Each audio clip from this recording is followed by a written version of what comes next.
Ya, pemirsa memiliki banyak waktu di rumah ini bisa menjadi alasan ya untuk mencoba berbagai keterampilan baru seperti kerajinan tangan. Nah, kita bisa belajar membuat benda-benda yang kita pakai sehari-hari seperti mungkin baju, tas, sandal, atau mungkin botol minuman. Nah, jadi selain lebih hemat ya tentunya bisa menyesuaikan bentuk serta ukuran dengan selera kita. Dan ada kebanggaan tersendiri yang pasti jika kita menggunakan sesuatu yang kita buat dengan tangan sendiri, ya nggak sih? Iya, dan berikut ini kami akan tampilkan liputan tentang teknik pembuatan benda sehari-hari yang mungkin bisa menginspirasi Anda untuk mulai mencoba nih pemirsa. Seperti apa kita saksikan bersama. Ini dia liputan-liputannya.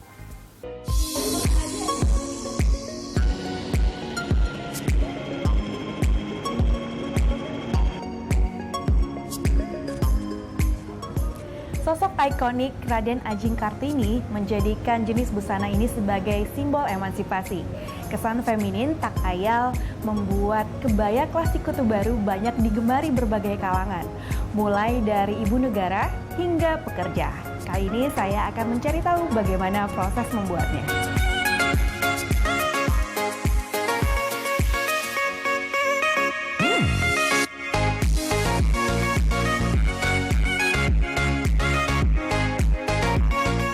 Kali ini kita bikin Kutu Baru blouse, jadi blouse yang inspirasinya tuh dari kebaya Kutu Baru.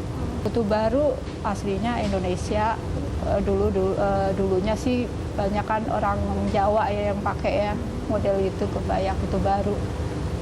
Pada saat itu sih kebanyakan yang masih dibikinnya nggak banyak kayak sekarang lengan panjang, kalau dulu lengan panjang terus modelnya lebih fit ke badan gitu.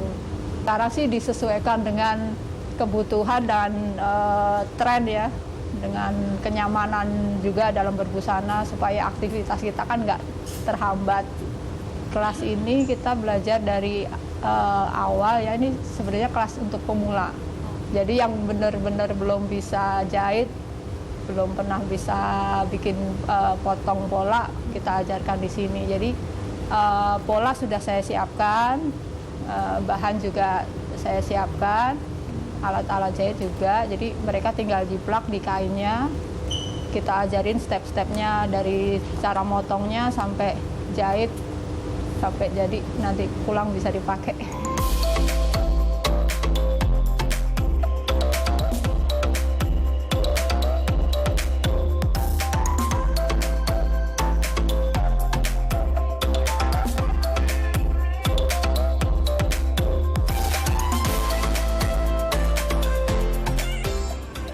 Kolonial, dari motifnya Anda dapat membedakan golongan pemakai kebaya klasik Kutu Baru.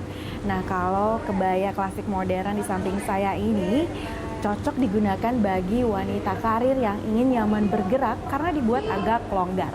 Francisca Elizabeth Abraham, Berita 1, Jakarta.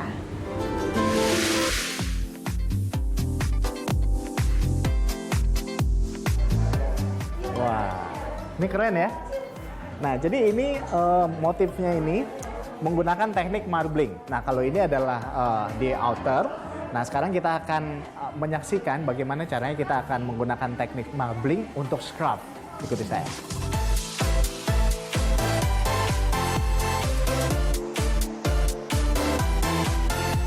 Jadi hari ini kita lagi workshop namanya Basic Marbling Technique, Make Your Own Hand Marble Scarf gitu. Jadi hari ini kita belajar teknik marbling yang basic untuk hasilin scarf bikinan kita sendiri pakai motif marbling gitu.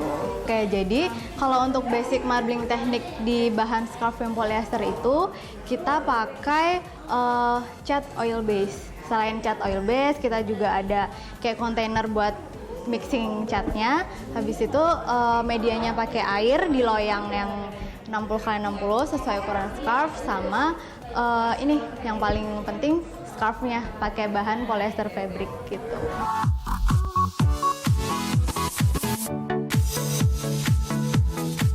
Jadi saya duluan kali ya? Saya duluan, oke. Kita tesin aja di tengah-tengah. Oh, tengah. Ya. Mesti cepat nih katanya. Ini warna kedua. Wah, keren juga nih. Terus yang ketiga biru. Itu Baru dibikin patternnya, digambar-gambar aja ditarik. Oh, Bikinin ditarik. aja nih. Nah, Oh, digini-giniin ya.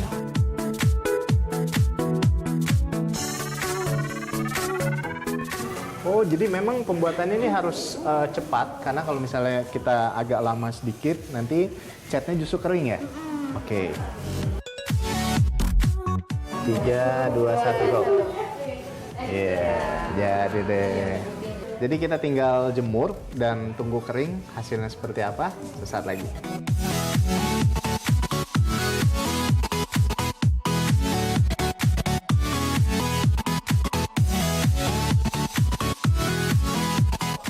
Nah, ini dia sudah kering. Nah, jadi teknik marbling ini menggunakan cat oil base dan tentunya kalau sudah kering, sudah jadi seperti ini bisa dipakai buat macam-macam ya.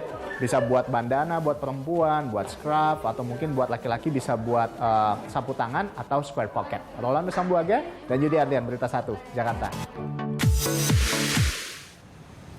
Sendal telah dikenal sejak zaman Mesir kuno. Dengan perkembangan pesat dunia fashion, alas kaki menjadi variatif. Salah satunya sendal jepit etnik.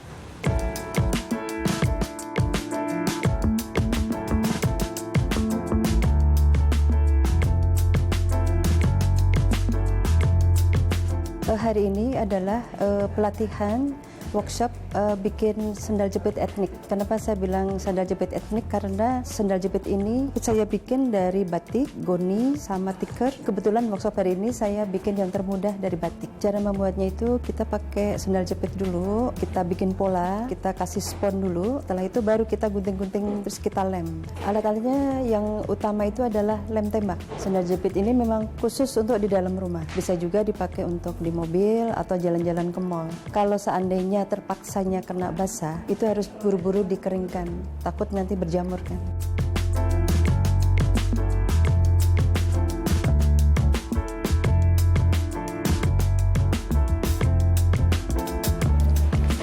Untuk membuat sendal jepit etnik, Anda hanya membutuhkan sendal jepit saja sebagai bahan dasarnya dan gampang-gampang susah juga untuk membuatnya. Anda tinggal menambahkan styrofoam untuk membuatnya lebih empuk dikenakan dan pernak-pernik etnik tentunya. Setelah jadi cantik seperti ini, Anda bisa memakainya untuk sekedar di rumah atau jalan-jalan santai. Francisca Elizabeth, Andi Maftuin, Berita 1, Jakarta. Ya, pemirsa masih seputar kerajinan tangan. Usai jeda kami akan kembali dengan beragam liputan menarik lainnya. Tetaplah bersama kami di Jurnal Ekstra.